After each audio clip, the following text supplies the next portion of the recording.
Well, it's just true in my life that accepting personal responsibility for my development and my growth was one of the hardest lessons that I had to learn.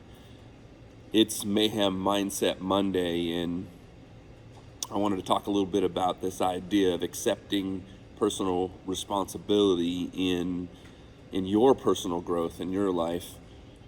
You know, this COVID-19 situation has really caused me to reflect a lot about the idea of freedom, and kind of our freedoms have been taken from us a little bit, and it's been awkward and uncomfortable for me to be in a position as an American to have to stay home, or to be told we have to stay home from one perspective, and then from the other perspective doing what's right so that everybody stays safe, and doing what's right so that we can take care of our communities and our families. And there's certainly, in the days to come, there's going to be this conversation in our culture, politically and every other way, about the fallout from what's happened. But I've been reminded, and I've been thinking a lot about freedom, and freedom is one of my core values. Last year, actually, freedom was one of the ideal values that I moved into my life. Every year I update my values, and last year freedom was something that I spent a lot of time thinking about and studying, all the way from, hey, when my feet hit the floor in the morning, am I really free, or am I being influenced?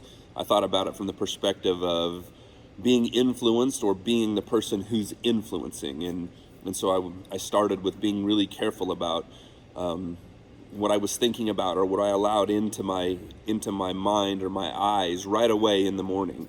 Was I checking social media or emails right away, or was there some sort of buffer in the morning, just to make sure that my thoughts were my thoughts and I wasn't being influenced and being led? So I started thinking about it at that level. Am I free? Am I an influencer? And then all the way to government and politics. What do I really believe about freedom? And so today I want you to think about this idea of, are you choosing and are you free when it comes to your own personal development? If I go back 20 years ago, I know that, I was a person who, as I began to grow, who was too reliant on other people and other people's opinions. And I wasn't secure in who I was as a person. And I lost one of the most valuable friendships I've had. This friend of mine really had supported me, and he really gave to me too much, to the point where it wasn't healthy, and I lost that friendship, and I was never able to repair it.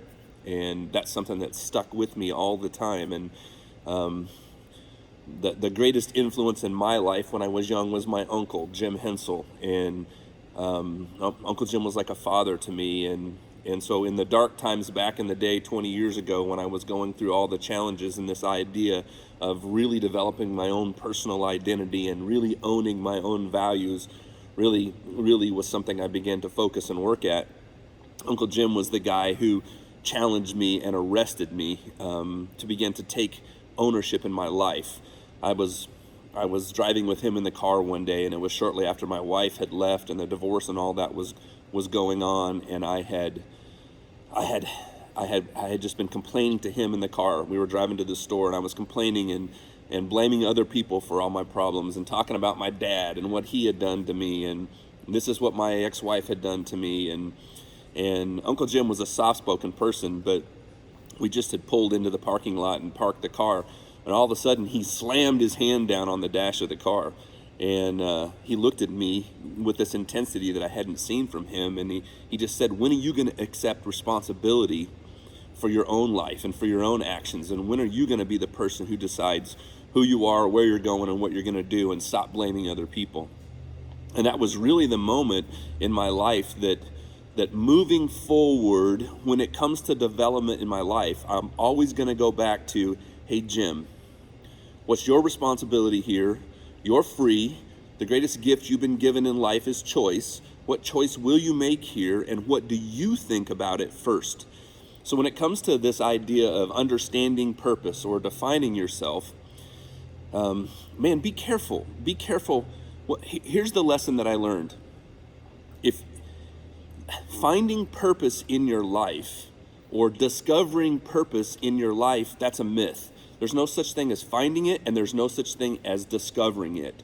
Purpose isn't discovered, purpose is defined. It's up to you to look inside of who you are. I believe that purpose, this idea of purpose, is something that we're created with and we're born with, and it's inside us. And that we have the ability and the power to look inside of who we are, and from the heart out, really take a strong look at who we are, what we believe, and where we're going, put that on paper, and really, really create the idea of what purpose is in your life. It's not something you're going to stumble on. You can read all the best-selling books out there from all the top authors. I think you can watch all the TED Talks, talk to all the important people who were smart in your life, and get perspective. But in the end, I think in order for you to really understand who you are, create identity, and decide what's purpose in your life, you have to define it. At this point in the culture, at this point where we're at right now in the culture, this is a really good time to stop, take stock in who you are and where you're headed, and do some reorganization. And I think in the end, as an American, this process starts with you